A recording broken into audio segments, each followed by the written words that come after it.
Hello guys, welcome to Kaizen study. मैं हूं अशोक गौड़ और आज इस वीडियो में हम बात करेंगे नंबर सिस्टम के बारे में।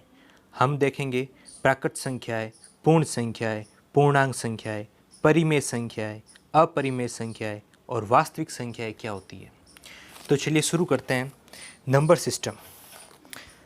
सिस्टम शुरू करने से पहले हम जानना चाहते हैं कि नंबर एक्चुअल में होता क्या है। देखिए, नंबर एक्चुअल में डिजिट्स का कॉम्बिनेशन होता है। जैसे हम एक एग्जांपल लेते हैं, स्थानीय मान हमने पढ़ा था। जैसे मैं एक बात करता हूँ 1 2 9 5, ये एक नंबर है जिसमें से 1 एक अलग डिजिट है, 2 अलग डिजिट है, 5 अलग डिजिट है। ये सब इंडिविजुअल डिजिट है, लेकिन ये जब कंबाइन हो गए तब क्या बना, एक नंबर, जिसे हमने क्या नाम दिया, संख्याएं। और ये अपने आप में अलग अलग एक अंक थे। ये हमने कैसे पता किया था, जब हमने स्थानीय मान पढ़ा था। एक बार स्थानीय मान को रिवाइज करते हैं। देखिए 1 2 9 5 में प्रत्येक अंक का हम स्थानीय मान निकालते हैं। तो एक का स्थानीय मान क्या होगा, 1 इंटू 1000। 2 का स्थानीय मान 2 इंटू 100। और 9 का स्थानीय मान 9 इंटू 10। और 5 का स्थानीय मान 5 इंटू 1। ये सब इसकी क्या आई है, प्लेस वैल्यू। कैसे, ये हुआ 1000, ये हुआ 200, ये हुआ 90 और ये हुआ 5। इन सब को हमने जोड़ा तब क्या बना, 1295। इस प्रकार हमें ये संख्या प्राप्त हुई और ये क्या थे, ये अंक थे। ठीक है, अब आगे बात करते हैं संख्याएं कितने प्रकार की होती है। संख्याएं, प्राकृत संख्याएं। सबसे पहले बात करते हैं प्राकृत संख्याएं। वे संख्याएं जो 1 से शुरू होती है प्राकृत संख्याएं कहलाती है। इनको हम n से रिप्रेजेंट करते हैं, n फॉर नेचुरल नंबर। हमने जब गिनती सीखी तो हमने शुरुआत 1 से की थी। 1 2 3 4 5 6, इस प्रकार प्लस इनफाइनाइट तक आगे सब नेचुरल नंबर है। ठीक है, तो ये नेचुरल नंबर थे। आगे बात करते हैं होल नंबर। जब नेचुरल नंबर की जो लाइन है, जो 1 से शुरू होती है, 1 2 3 4 5 6 और प्लस इनफाइनाइट तक, उसमें हम जीरो को भी इंक्लूड कर दें। किसको, जीरो को भी इंक्लूड कर दें, तो वो संख्या क्या कहलाती है, whole number. Whole number W से रिप्रेजेंट करते हैं पूर्ण संख्याओं को। ठीक है, अब आगे बात करते हैं हम पूर्णांकों के बारे में। पूर्णांक किसे कहते हैं, इंटीजर्स को। देखिए, इंटीजर्स को Z से रिप्रेजेंट करते हैं और कई कई जगह उसे I से भी रिप्रेजेंट किया जाता है। NCERT 9th की बुक के हिसाब से इसको Z से रिप्रेजेंट कर रहे हैं। ठीक है, तो हम भी ऐसा ही करेंगे। तो देखिए, इंटीजर क्या होता है, पूर्ण संख्याओं में सारी की सारी नेगेटिव नंबर ऐड कर दिए जाए तो प्राप्त होने वाली संख्याएं हमें इंटीजर्स प्राप्त होगी। उन्हें हम पूर्णांक कहेंगे।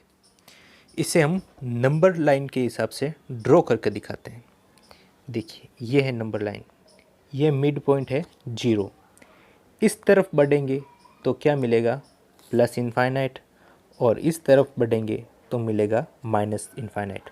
ये 1, ये 2, ये 3, ये 4, ये 5, इस प्रकार आगे बढ़ते चले जाएंगे।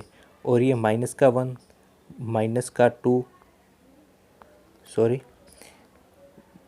माइनस का 2, माइनस का 3, माइनस का 4, ऐसे आगे तक बढ़ते चले जाएंगे। तो ये जो नंबर लाइन में जो भी संख्याएं हैं, प्लस इनफाइनाइट से लेके माइनस इनफाइनाइट तक, ये सारी की सारी संख्याएं इंटीजर से पूर्णांक है। आगे हम बात करते हैं परिमेय संख्याओं की। ये परिमेय संख्या काफ़ी इम्पोर्टेंट है। क्यों, क्योंकि इसी के बारे में हम आगे डिटेल में एक्सरसाइज करेंगे। 9th क्लास में इसी के ऊपर सारा काम हुआ है। ठीक है, बात करते हैं परिमेय संख्याएं क्या होती है। परिमेय संख्याएं, जब किसी संख्याओं को हम P/Q के रूप में प्रदर्शित करते हैं। जैसे मान लीजिए किसी नंबर R को हम P/Q के रूप में प्रदर्शित करें तो वो परिमेय संख्याएं कहलाएगी।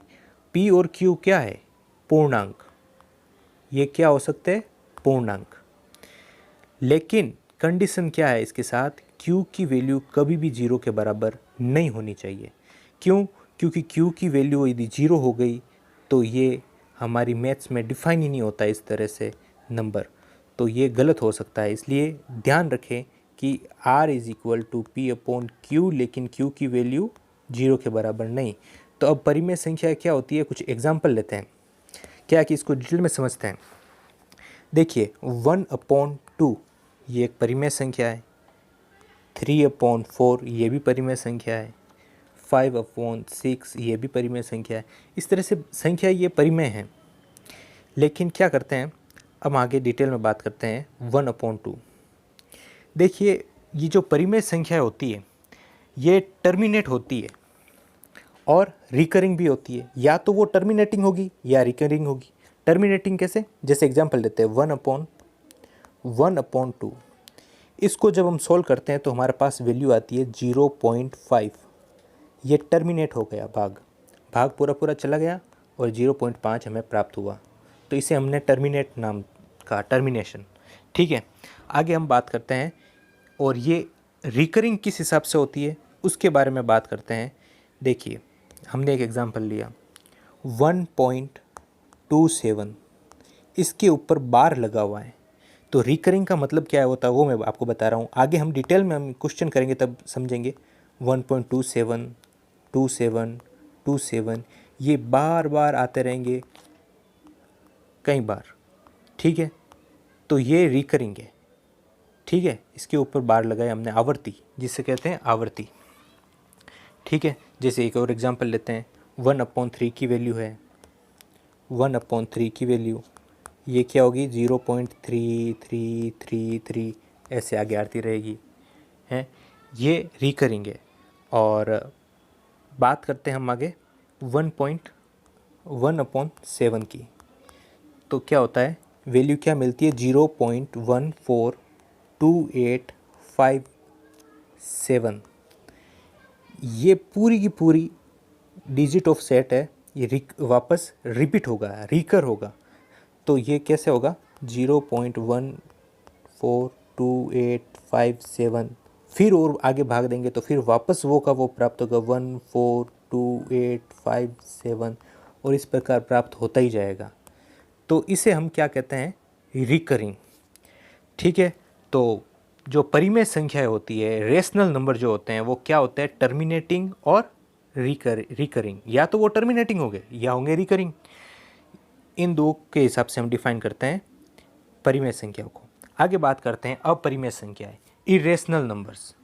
ये संख्याएं मतलब आप इस हिसाब से समझ सकते हैं जो परिमेय नहीं है वो अपरिमेय संख्या। लेकिन इसको और अच्छे से हम डिफाइन करें तो मतलब जिन संख्याओं को हम P/Q के रूप में नहीं प्रदर्शित कर सकते वो संख्या अपरिमेय संख्या कहलाती है। और अपरिमेय संख्याओं का जो डेसिमल एक्सपेंशन जो होता है, दशमलव प्रसार, वो नॉन टर्मिनेटिंग और नॉन रिकरिंग होता है। जबकि परिमेय संख्याओं में वो टर्मिनेटिंग था और रिकरिंग भी था। ठीक है, तो अब बात करते हैं एग्जाम्पल लेके। अपरिमेय संख्याएं जैसे √2 है, पाई है, ये √3 है, ये सब चीज़ें क्या है, इनकी जो वैल्यू है कोई फिक्स नहीं है, आती रहेगी, ख़त्म नहीं होगी।